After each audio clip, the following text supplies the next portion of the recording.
গণিত class 6 chapter 1 চেপ্টাৰটোৰ নাম হৈছে সংখ্যাৰ গঠন। এই টিউটৰিয়েলটো হৈছে এই প্ৰথম চেপ্টাৰটোৰ প্ৰথম টিউটৰিয়েল। এই টিউটৰিয়েলটোত আমি দশমিক পদ্ধতিৰ বিষয়ে আলোচনা কৰিম আৰু লগতে স্থানীয় মানৰ বিষয়ে আলোচনা কৰিম। তোমালোকে ইতিমধ্যে ক্লাছ 4-5ত দশমিক পদ্ধতি আৰু স্থানীয় মানৰ বিষয়ে পঢ়িছা।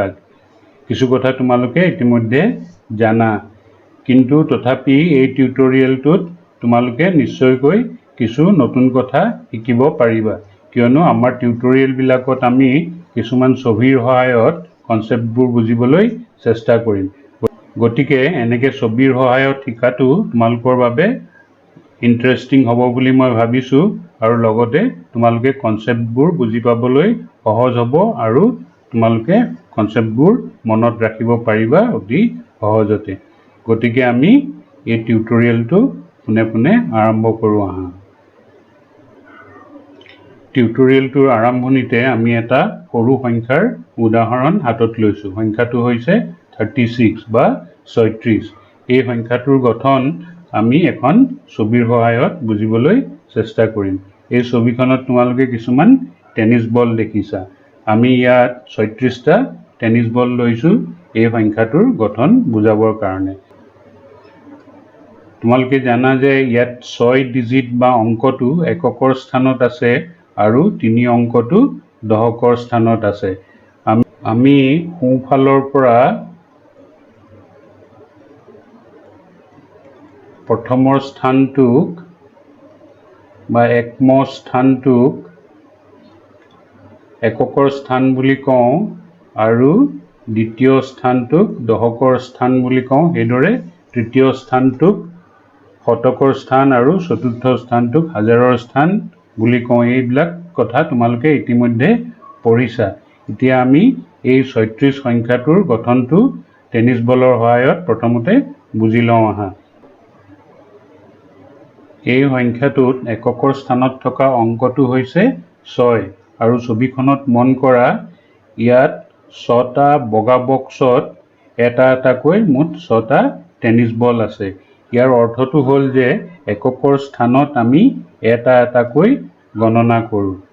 1 2 3 4 5 6 এই 6টা বগা বক্সত 6টা টেনিছ বল আছে। আৰু এই সংখ্যাটোত দশকৰ স্থানত থকা অংকটো হ'ল 3। গতিকে আমাৰ ছবিখনত 3টা নীলা বক্স আছে। এই 3টা নীলা বক্স তোমালোকে ছবিখনত মন কৰা। আৰু প্ৰথম স্থানৰ লগত ইয়াৰ পাৰ্থক্যটো এইটোৱেই যে নীলা বক্সবিলাকত 10টাকৈ বল আছে। তাৰ মানে জানিবলগীয়া কথাটো হ'ল যে দশকৰ স্থানত আমি 10টাৰ গোটত গণনা কৰোঁ। এতিয়া তোমালোকক যদি 36 সংখ্যাটো বিস্তৃত ৰূপটো লিখিবলৈ কোৱা হয়, তোমালোকে লিখা 3 × 10 + 6 × 1 বা 3 পূৰণ 10 যোগ 6 পূৰণ 1। তাৰ মানে যিহেতু আমি দশকৰ স্থানত 10টাৰ গোটত গণনা কৰোঁ, সেইকাৰণে আমি লিখিছোঁ 3 পূৰণ 10।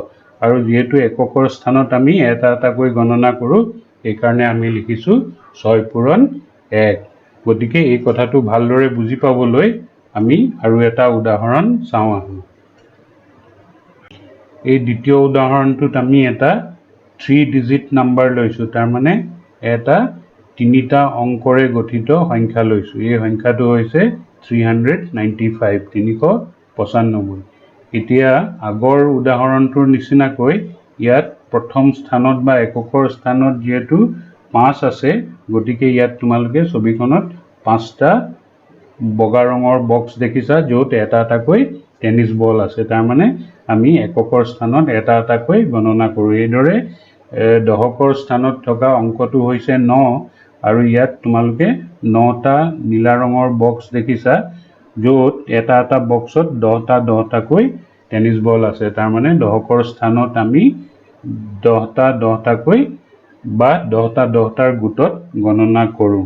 আৰু এইদৰে ইয়াত তৃতীয় স্থান বা শতকৰ স্থানত 3 আছে, সেইকাৰণে ইয়াত 3টা ৰঙা ৰঙৰ বক্স আছে, য'ত পাৰ্থক্যটো হৈছে যে ইয়াত তৃতীয় স্থানৰ কাৰণে 100টাকৈ বল আছে। এই ৰঙা বক্সবিলাকত 100টাকৈ টেনিছ বল আছে।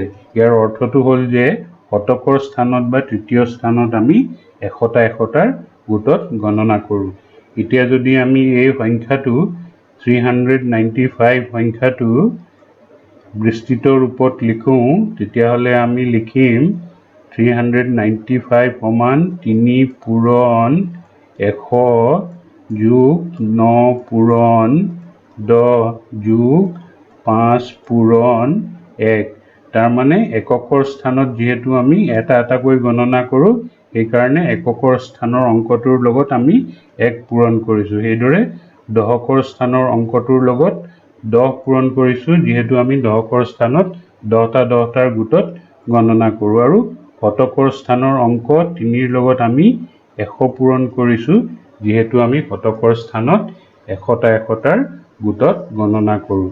গতিকে এই উদাহৰণ দুটাৰ পৰা তোমালোকে দশমিক পদ্ধতিৰ বিষয়ে এটা মৌলিক ধাৰণা বা এটা বেচিক ৰুল তোমালোকে এই উদাহৰণ কেইটাৰ পৰা শিকিব পাৰিলা। এতিয়া তোমালোকক যদি যিকোনো 3টা অংকৰে গঠিত সংখ্যাৰ বিস্তৃত ৰূপ লিখিবলৈ কোৱা হয়, এতিয়া তোমালোকে আৰু অসুবিধাৰ সন্মুখীন হ'ব নালাগিব। তোমালোকে এই টেনিছ বলৰ গোটবিলাকলৈ মনত পেলালেই 3টা অংকৰে গঠিত যিকোনো সংখ্যাৰ বিস্তৃত ৰূপ সহজতে লিখিব পাৰিবা। ইয়াত তোমালোকে এককৰ স্থানৰ কাৰণে এই বগা ৰঙৰ বক্সটোলৈ মনত পেলাবা। দশকৰ স্থানৰ কাৰণে এই নীলা ৰঙৰ বক্স, য'ত 10টা বল ধৰে, এই বক্সটোলৈ মনত পেলাবা। আৰু শতকৰ স্থানৰ কাৰণে এই ৰঙা ৰঙৰ বক্সটোলৈ মনত পেলাবা, য'ত 100টা বল ধৰে। এতিয়া যদি আমি যিকোনো এটা সংখ্যা লওঁ, ধৰা 532, এই সংখ্যাটোৰ বিস্তৃত ৰূপ আমি লিখিম 5 অংকটো যিহেতু শতকৰ স্থানত আছে, গতিকে আমি এই ৰঙা বক্সটোলৈ মনত পেলাম আৰু 5 পূৰণ 100 হ'ব। সেইদৰে দশকৰ স্থানৰ অংকটোৰ লগত 10 পূৰণ কৰিম, আমি এই নীলা বক্সটোলৈ মনত পেলাম। আৰু এককৰ স্থানৰ অংকটোৰ লগত আমি 1 পূৰণ কৰিম আৰু এই বগা বক্সটোলৈ মনত পেলাম। তোমালোকে নিশ্চয় দশমিক পদ্ধতিৰ এইকেইটা মূল কথা, যে এককৰ স্থানত আমি এটাকৈ গণনা কৰোঁ, দশকৰ স্থানত 10টাৰ গোটত গণনা কৰোঁ, আৰু শতকৰ স্থানত 100টাৰ গোটত গণনা কৰোঁ, এই মূল কথাকেইটা বুজিব পাৰিছা। এতিয়া দশমিক পদ্ধতিৰ বিষয়ে আৰু কিছুমান জানিবলগীয়া কনচেপ্ট বা ধাৰণা আছে। সেই ধাৰণাবিলাক বুজিবৰ কাৰণে আমি এতিয়া কেইটামান উদাহৰণ চাওঁ আহা। মই ইয়াত উল্লেখ কৰিব বিচৰা দশমিক পদ্ধতিৰ দ্বিতীয়টো মূল কনচেপ্ট বা ধাৰণাটো হৈছে যে 10টা এক লগ লাগি 10 হয়, আৰু সেইদৰে 10টা 10 লগ লাগি 100 হয়। আমি লিখোঁ যে 10 × 1 বা 10 পূৰণ 1 সমান 10, 10 পূৰণ 10 সমান 100। গতিকে এই কথাটোৰ ভালদৰে বুজি পাবৰ কাৰণে আমি ইয়াত কেইটামান যোগ অংকৰ উদাহৰণ লৈছোঁ। এই প্ৰথম উদাহৰণটোত আমি 36ৰ লগত 3 যোগ কৰিম, যোগফলটো হ'ব 39। ইয়াত কি হ'ব, আমাৰ 36 সংখ্যাটোৰ এককৰ স্থানত 6 আছে, তাৰমানে ইয়াত তোমালোকে দেখিছা 6টা টেনিছ বল ইতিমধ্যে আছে। ইয়াৰ লগত আমি আৰু এই 3টা টেনিছ বল যোগ কৰিব লাগিব। গতিকে এককৰ স্থানত মুঠ 9টা টেনিছ বল হ'বগৈ। এতিয়া এই ছবিখনত মন কৰা, ইয়াত এককৰ স্থানৰ অংকটো হ'লগৈ 9টা টেনিছ বল ইয়াত দেখুৱাইছোঁ, আৰু দশকৰ স্থানত 3 থাকিলে তাত কোনো পৰিৱৰ্তন নহ'লে। এতিয়া ইয়াতকৈ অকণমান কঠিন এটা উদাহৰণ আমি চাওঁ, য'ত আমি 36ৰ লগত 4 যোগ কৰিম। গতিকে আমি খৰধৰকৈ দ্বিতীয় উদাহৰণটো চাই লওঁ আহা। এই উদাহৰণটোত আমি 36ৰ লগত 4 যোগ কৰিছোঁ আৰু উত্তৰটো হৈছে 40। ইয়াত তুমি যদি এই ছবিখনত মন কৰা, ইয়াত এককৰ স্থানত থকা 6টা টেনিছ বলৰ লগত আমি এই 4টা টেনিছ বল যোগ কৰিম। গতিকে এককৰ স্থানত 10টা টেনিছ বল হ'ব।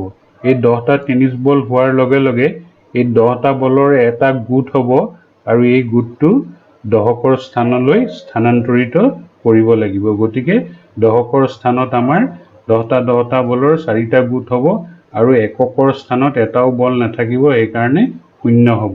গতিকে আমাৰ 36ৰ লগত 4 যোগ কৰি আমাৰ উত্তৰটো হ'ল 40। এই কথাটো ভালদৰে বুজি পাবৰ কাৰণে আমি এটা এনিমেশ্যন চাওঁ আহা। এনিমেশ্যনটোত আমি ইয়াৰ আগৰ উদাহৰণটো আৰু এই উদাহৰণটো এই দুইটা একেলগে এনিমেশ্যনত চাই লওঁ আহা।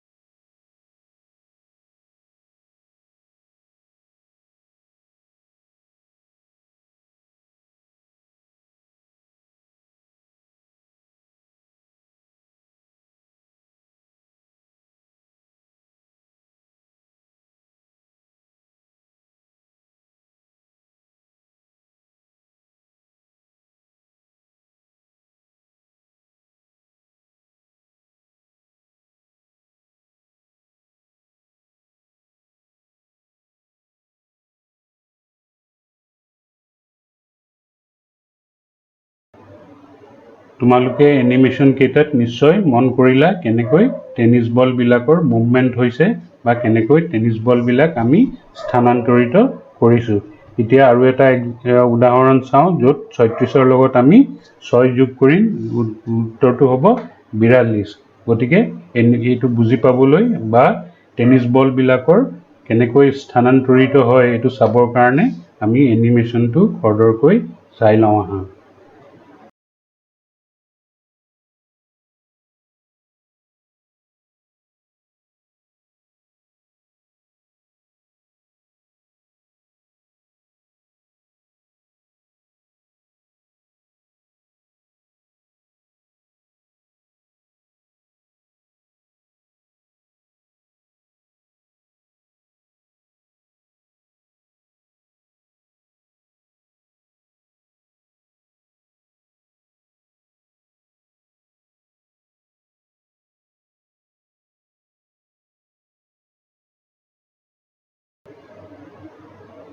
এতিয়া আমি আৰু এটা যোগ অংকৰ উদাহৰণ চাম, য'ত আমি এটা 3টা অংকৰে গঠিত সংখ্যা লৈছোঁ। এই সংখ্যাটো হৈছে 395। ইয়াৰ লগত আমি 26 যোগ কৰিম আৰু উত্তৰটো হ'বগৈ 421। গতিকে ইয়াত টেনিছ বলবিলাক কেনেকৈ স্থানান্তৰ কৰিবলগীয়া হৈছে এককৰ স্থানৰ পৰা দহকৰ স্থানলৈ, আৰু দহকৰ স্থানৰ যেতিয়া 100টাৰ বলৰ গোট হয় তাক কেনেকৈ আমি শতকৰ স্থানলৈ স্থানান্তৰ কৰিছোঁ, তোমালোকে ইয়াৰ এনিমেশ্যনটো চালে বুজিবলৈ সহজ হ'ব। গতিকে আমি খৰধৰকৈ এনিমেশ্যনটো চাই লওঁ।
তোমালোকে এই এনিমেশ্যন কেইটা চাই নিশ্চয় মন কৰিলা যে 10টা এক লগ লাগি 10 হয়। তাৰ মানে এই বগা বক্সত এটা এটাকৈ বল আছে, এনেকুৱা যদি 10টা বক্স লগ লাগে, এই 10টা বক্স লগ লাগি এটা নীলা বক্স হয় য'ত 10টা বল থাকে। তোমালোকে এনিমেশ্যনত এই কথাটো মন কৰিলা। তাৰ মানে ইয়াৰ অৰ্থটো হ'ল যে দশমিক পদ্ধতিৰ এটা মূল ধাৰণা হ'ল যে 10টা এক লগ লাগি 10 হয়, আৰু একেধৰণে তোমালোকে দেখিলা যে 10টা 10 লগ লাগি 100 হয়। এনেকুৱা নীলা বক্স 10টা লগ লাগিলে এটা ৰঙা বক্স হয় য'ত 100টা বল থাকে। ঠিক একেদৰে 10টা 100 লগ লাগি 1000 হয়। এই এনেকুৱা ডাঙৰ সংখ্যাৰ উদাহৰণ আমি পাছৰ টিউটৰিয়েলবিলাকত তোমালোকৰ লগত আলোচনা কৰিম। এই এনিমেশ্যন কেইটাৰ পৰা আমি আৰু এটা জানিবলগীয়া দৰকাৰী কথা আছে। এই কথাটোনো কি আমি বুজি লওঁ আহা। এনিমেশ্যন কেইটা চাই আমি বুজিব পৰা আনটো দৰকাৰী কথা হৈছে যে যিকোনো এটা স্থানত লিখিব পৰা আটাইতকৈ ডাঙৰ অংকটো হৈছে 9। তাৰ মানে তোমালোকে এককৰ স্থানত 0ৰ পৰা আৰম্ভ কৰি 9লৈকে যিকোনো অংক লিখিব পাৰা, কিন্তু 9তকৈ ডাঙৰ অংক লিখিব নোৱাৰা। এই কথাটো আনবিলাক স্থানৰ কাৰণেও প্ৰযোজ্য। তাৰ মানে দশকৰ স্থানতো তোমালোকে 0ৰ পৰা আৰম্ভ কৰি 9লৈকে লিখিব পাৰিবা। ইয়াত যে 9তকৈ বেছি হ'ব, তাৰ মানে ইয়াত যদি 10টা বক্স হৈ যায়, এতিয়া ছবিখনত 9টা বক্স ইতিমধ্যে আছে, ইয়াত 10টা এনেকুৱা নীলা বক্স হোৱাৰ লগে লগে এই 10টা 10টাৰ বলৰ 10টা গোট হ'ল। তাৰ মানে 10টা 10 লগ লাগি 100 হ'ব, আৰু এই 100টা বল শতকৰ স্থানলৈ স্থানান্তৰিত হ'ব। গতিকে যিকোনো এটা স্থানত লিখিব পৰা আটাইতকৈ ডাঙৰ অংকটো হৈছে 9। এই শতকৰ স্থানৰ কাৰণেও এই কথাটো প্ৰযোজ্য। ইয়াৰ পৰা আমি জানিবলগীয়া কথাটো হ'ল যে এটা অংকৰে গঠন কৰিব পৰা আটাইতকৈ ডাঙৰ সংখ্যাটো হৈছে 9, দুটা অংকৰে গঠন কৰিব পৰা আটাইতকৈ ডাঙৰ সংখ্যাটো হৈছে 99 বা 99, আৰু তিনিটা অংকৰে গঠন কৰিব পৰা আটাইতকৈ ডাঙৰ সংখ্যাটো হৈছে 999 বা 999। এতিয়া আমাৰ এই প্ৰথম টিউটৰিয়েলটো প্ৰায় শেষ কৰিব হৈছে। তাৰ আগতে মই আৰু দুটামান জানিবলগীয়া কথা তোমালোকক কৈ থব বিচাৰিছোঁ।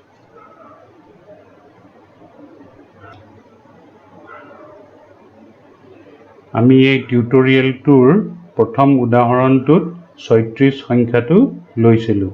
এই 36 সংখ্যাটো দুটা অংকৰে গঠিত।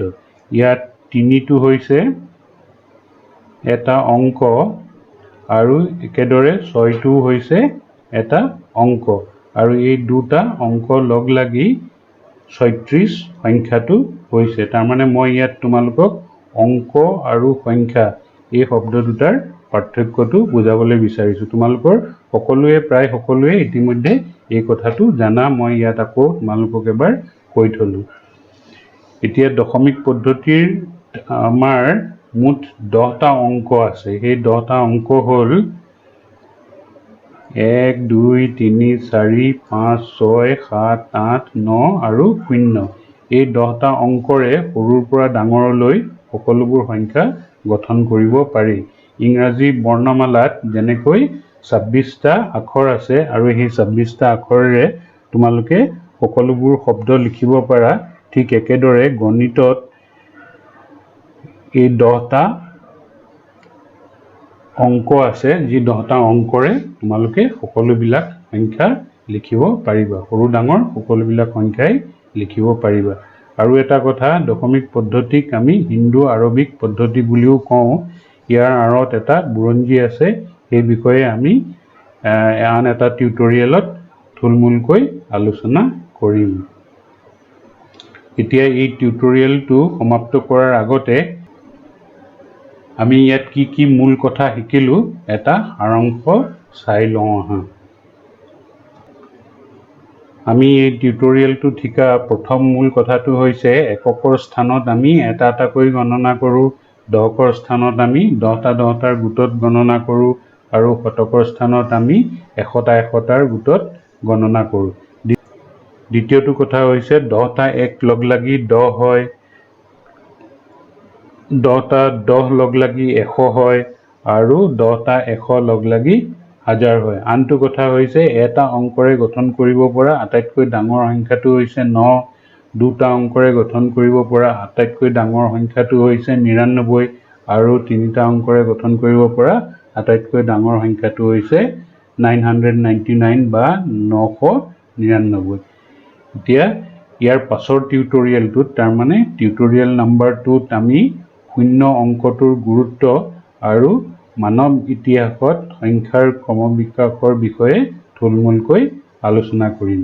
এই টিউটৰিয়েলটো চোৱাৰ বাবে মই তোমালোক সকলোকে ধন্যবাদ জনাইছোঁ।